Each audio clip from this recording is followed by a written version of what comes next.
ओम उमा महेश्वराय नमः। आप सभी का हमारे YouTube चैनल पर हार्दिक स्वागत है।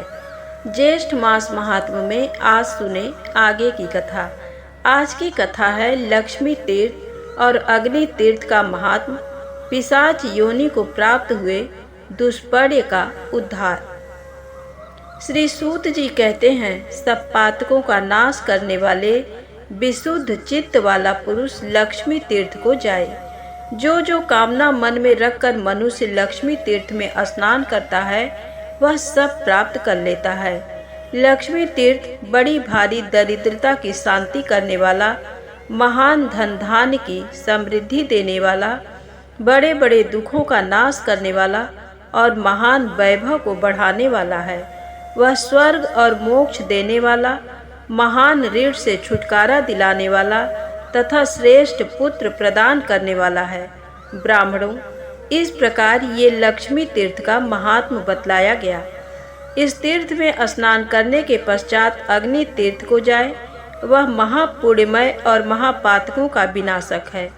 पूर्व काल में रावण को उसकी सेना सहित मारकर तथा विभीषण को लंका का राजा बनाकर दशरथ नंदन श्री रामचंद्र जी जब सीता और लक्ष्मण के साथ सेतु मार्ग से गंधमादन पर्वत पर आए, तब लक्ष्मी तीर्थ के किनारे ठहरकर उन्होंने देवताओं, ऋषियों और पितरों के समीप वहां अग्निदेव का आवाहन किया। तब लक्ष्मी तीर्थ से कुछ दूर पर अग्निदेव महासागर से ऊपर उठे और मानव रूपधारी श्री रघुनाथ जी को देखकर इस प्रकार बोले, राम, राक्षसों को भय देने वाले महाबाहु श्री राम, आपने जो रावण का वध किया है वह जानकी जी के पातिव्रत्य धर्म के बल से ही संपन्न हुआ है। ये बात सत्य है, सत्य है, सत्य है।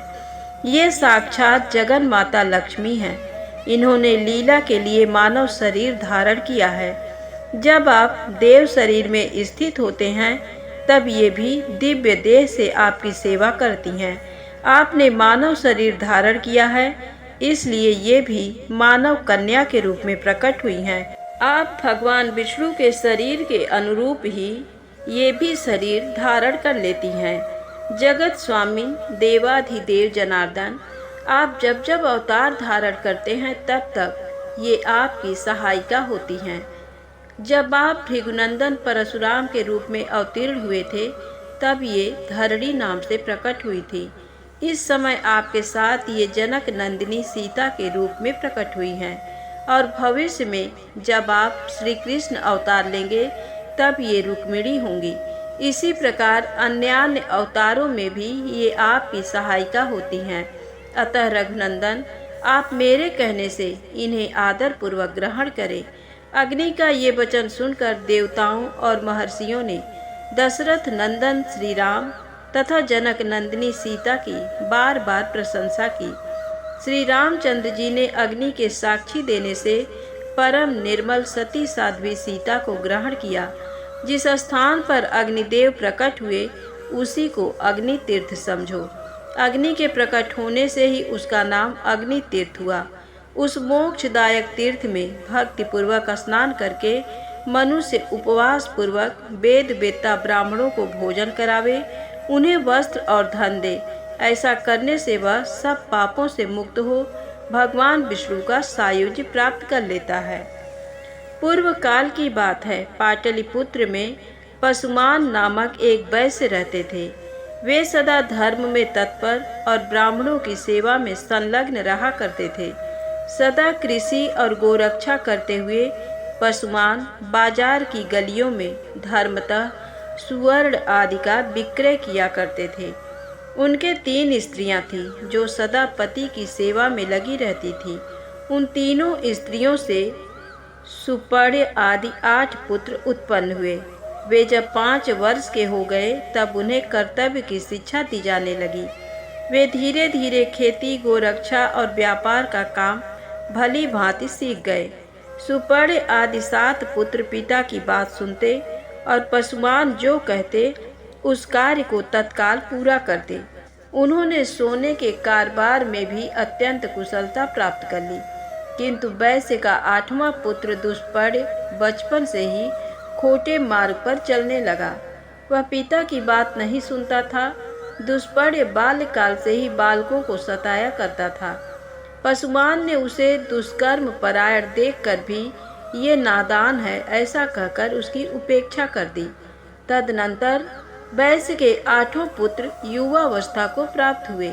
8वां पुत्र दुष्पर्य नगर के बालकों को दोनों हाथों में पकड़ लेता और कुआं, नदी या तालाब में फेंक देता था। उसके इस दुष्चरित्र को कोई नहीं जानता था। जल में उनका शव देखकर लोग उनका संस्कार करते थे। तब पुरवासियों ने आकर राजा से ये वृत्तांत निवेदन किया। उनका वचन सुनकर राजा ने ग्राम रक्षकों को बुलाया और ये आज्ञा दी, बालकों की मृत्यु का क्या कारण है, इसका पता लगाओ।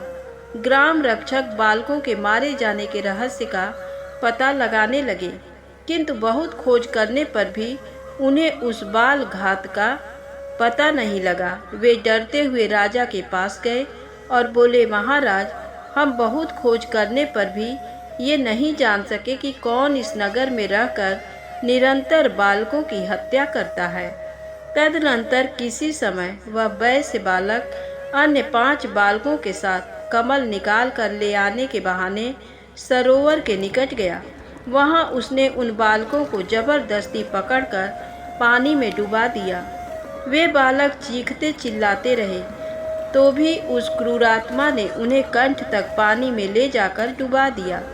उन सबको मरा हुआ जानकर दुष्पर्य शीघ्र अपने घर को चला गया।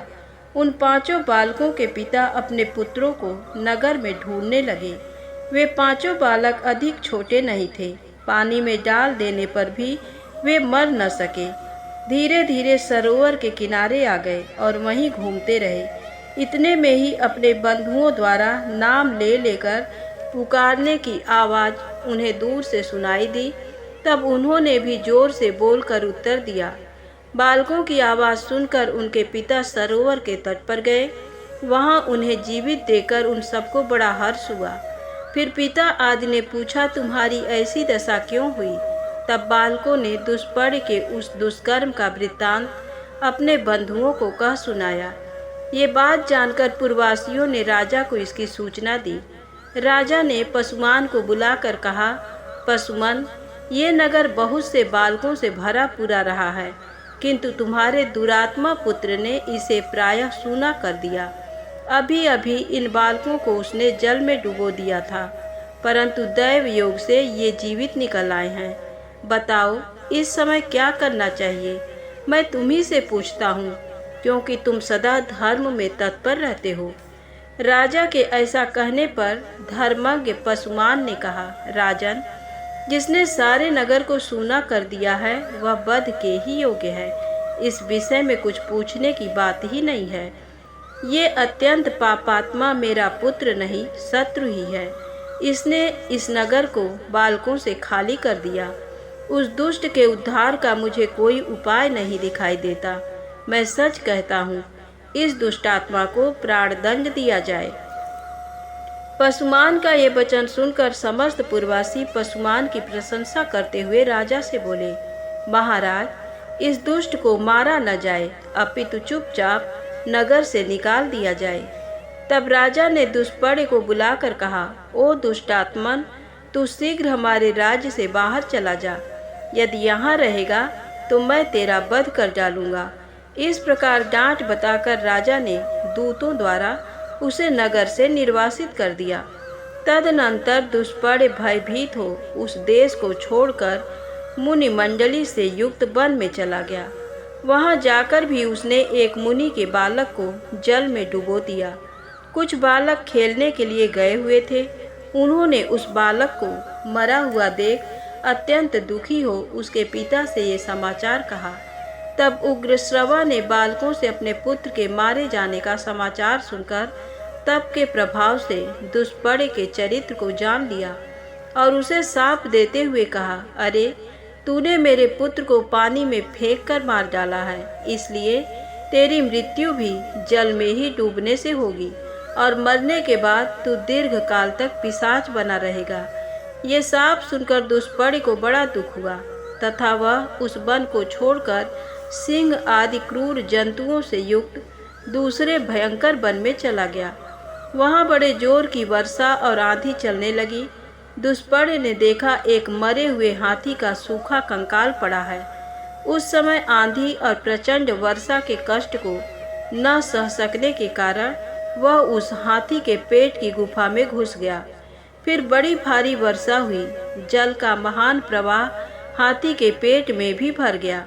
हाथी का शव उस महाप्रवाह में बहते बहते समुद्र में चला गया। दुष्पर्य उस जल में डूबकर क्षण भर में प्राणहीन हो गया। मृत्यु के बाद उसे पिशाच की योन मिली। भूख प्यास से पीड़ित होकर वह भयानक रूपधारी पिशाच अनेक प्रकार के दुख सहता हुआ गहन वन में रहने लगा। एक वन से दूसरे वन में दौड़ता और कष्ट भोगता हुआ वह क्रमशः दंडकारण्य में आया। वहाँ उसने उच्च स्वर से पुकार लगाई, हे तपस्वी महात्माओं, आप लोग बड़े कृपालु और सब प्राणियों के हित में तत्पर रहने वाले हैं। मैं दुख से अत्यंत पीड़ित हूँ, अतः मुझे अपनी दया दृष्टि से अनुग्रहित करें। पूर्व काल में मैं पाटलिपुत्र नगर में पशुमान का पुत्र दुष्पर्य नामक वैश्य था। उस समय मैंने बहुत से बालकों की हत्या की। अब मैं पिशाच योनि को प्राप्त हुआ हूँ। भूख प्यास सहन करने की मुझ में शक्ति नहीं रह गई है, अतः आप लोग कृपा करके मेरी रक्षा करें। तपोधनो, जिस प्रकार मैं पिशाच योनि से छूट जाऊं, वैसा प्रयत्न कीजिए। पिशाच का ये वचन सुनकर तपस्वी मुनियों ने महर्षि अगस्त्य जी से कहा, भगवान, इस पिशाच के उद्धार का कोई उपाय बतलावें। तब अगस्त्य जी ने अपने प्रिय शिष्य सुतीक्ष्ण को बुलाकर कहा, वत्स सुतीक्ष्ण, तुम शीघ्र गंधमादन पर्वत पर चले जाओ। वहाँ सब पापों का नाश करने वाला महान अग्नि तीर्थ है। महामते, इस पिशाच के उद्धार के उद्देश्य से तुम उस तीर्थ में स्नान करो। अगस्त्य जी के ऐसा कहने पर सुतीक्ष्ण जी गंधमादन पर्वत पर गए और अग्नि तीर्थ में जाकर पिशाच के लिए स्नान का संकल्प करके वहाँ उन्होंने 3 दिन तक नियम पूर्वक स्नान किया। फिर रामनाथ आदि तीर्थों का सेवन और स्नान करके श्रेष्ठ ब्राह्मण सुतीक्ष्ण जी अपने आश्रम पर लौट आए। उस तीर्थ में स्नान के प्रभाव से वह पिशाच शीघ्र ही दिव्य देह को प्राप्त हुआ और सुतीक्ष्ण अगस्त्य तथा अन्य तपोधनों के बार बार प्रणाम करके उनकी आज्ञा ले प्रसन्नता पूर्वक स्वर्ग लोक को चला गया। धन्यवाद।